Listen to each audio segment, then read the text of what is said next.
बिहार में एनडीए की सहयोगी पार्टियों के बीच सीट बंटवारे को लेकर हलचल तेज हो गई है। लगातार बातचीत का दौर भी चल रहा है। हमारे साथ हैं राष्ट्रीय लोक जनशक्ति पार्टी के राष्ट्रीय प्रवक्ता श्रवण अग्रवाल जी। श्रवण जी, एक तो ये बताइए कि मीडिया में तरह तरह की खबर आती है कि इसको इतनी सीटें दी जा रही हैं, फला पार्टी को इतनी सीटें दी जा रही है, कब तक फाइनल हो पाएगा आप लोगों की सीट? जल्द ही फाइनल हो जाएगा। एनडीए में कोई प्रॉब्लम नहीं है, सब ऑल इज वेल है। आदरणीय मुख्यमंत्री जी इंग्लैंड के यात्रा पर हैं, वो 13 को दिल्ली लौट रहे हैं। उनके आते ही सारी चीज़ क्लियरिटी हो जाएगी। हमारे यहाँ सब ऑल इज वेल है। पिछले बार भी 2019 में देखा होगा आपने, दिल्ली में आदरणीय यशस्वी गृह मंत्री अमित शाह जी और उस समय हमारे दिवंगत नेता रामविलास पासवान जी और मुख्यमंत्री नीतीश कुमार जी, सारे लोग प्रेस कॉन्फ्रेंस करके और बड़ी आसानी से सारी चीज़ें हो गई थी। इस बार भी बड़ी आसानी से दो तीन दिन इंतजार कीजिए, सारे चीज़ आसानी से हो जाएंगी। आप लेकिन आसानी से कह रहे हैं, लेकिन सबसे बड़ा पेच तो लोग कह रहे हैं आप लोग की, आपकी पार्टी में फंसा हुआ है, आपकी पार्टी और चिराग पासवान की पार्टी के बीच में। नहीं, कोई पेच नहीं फंसा हुआ है। चिराग पासवान जी जमुई से सांसद हैं, वो इकलौते अपने पार्टी के सांसद हैं, जिसकी जितनी हिस्सेदारी उसकी उतनी भागीदारी, तो वह एक इकलौते सांसद हैं, वो लड़ेंगे जमुई से। हमारे 4 सांसद हैं, 5 सांसद हैं हम लोग के, और हम लोग 2014 से आज तक एनडीए के साथ हैं। आदरणीय यशस्वी प्रधानमंत्री जी के नेतृत्व में एंड सबसे ईमानदार अलायंस कोई है तो राष्ट्रीय लोक जनशक्ति पार्टी है।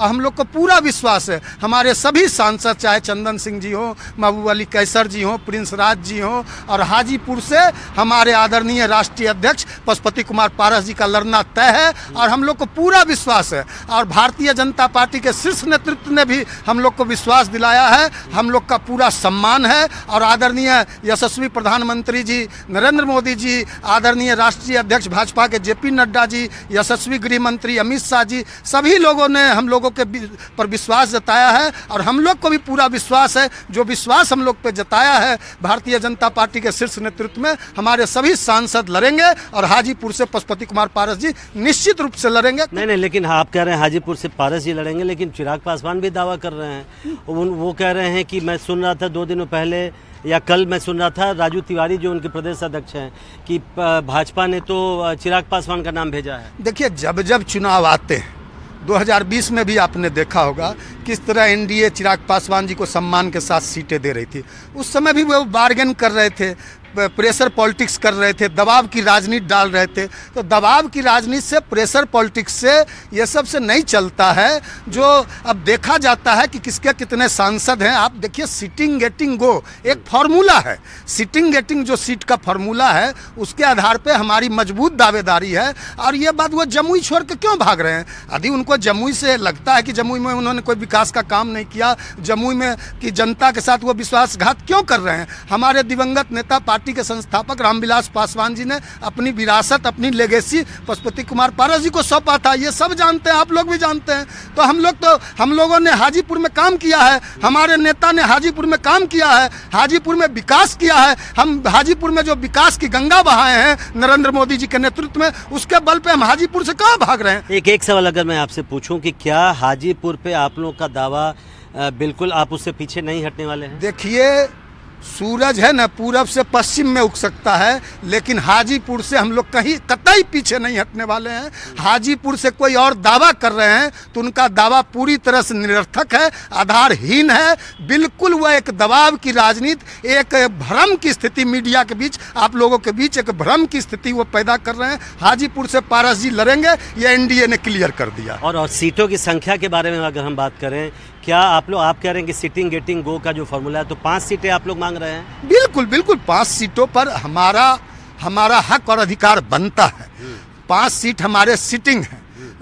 आदरणीय नीतीश जी भी आए हैं, उनके भी जितने 2019 में फार्मूला थे उस पर बात हो रही है। हमारे जो 5 सांसद हैं, जो सभी सांसदों ने आदरणीय नरेंद्र मोदी जी के प्रति नेतृत्व में समर्थन और विश्वास जताया, और ईमानदारी के साथ हमारे सभी सांसद एनडीए के साथ बने हुए हैं। तो निश्चित रूप से हम लोग को पूरा विश्वास है कि एनडीए का शीर्ष नेतृत्व हम लोग का सम्मान करेगा, सम्मानजनक हल निकलेगा, और हमारे सभी सांसद लड़ेंगे निश्चित रूप से। और जो दावा कर रहे हैं उनका का दावा बिल्कुल बेबुनियाद है। वो तो अब कुछ लोग कहते हैं कि हम नरेंद्र मोदी जी के हनुमान हैं, और उनका हनुमान का जो पूछ है वो आरजेडी का पूछ है, आरजेडी का तेल है उस पूछ में लगा हुआ। वो ऐसे हनुमान है कि आरजेडी का पूछ लगाकर, महागठबंधन का पूछ लगाकर, महागठबंधन का अपने पूछ में तेल लगा के रावण की लंका में आग लगाने के बजाय आदरणीय नरेंद्र मोदी जी के अयोध्या में आग लगा रहे थे। ये सारे लोग जानते हैं। इस बार भी वो अयोध्या में आग लगाने का प्रयास कर रहे हैं, लेकिन उनका मंसूबा कभी कामयाब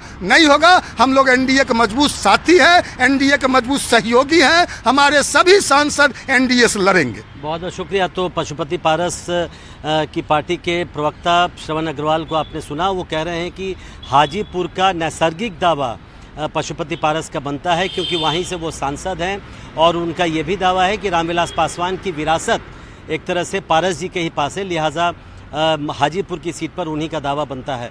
अब चूंकि आप सुना है आपने कि जो चिराग पासवान की पार्टी है उनका भी हमेशा से कहना है कि उनका भी दावा हाजीपुर में बनता है। तो अब बीजेपी कैसे इस गुत्थी को सुलझाएगी, ये आने वाले दिनों में, कुछ दिनों में साफ हो जाएगा। नई दिल्ली से प्रशांत, एनडीटीवी इंडिया।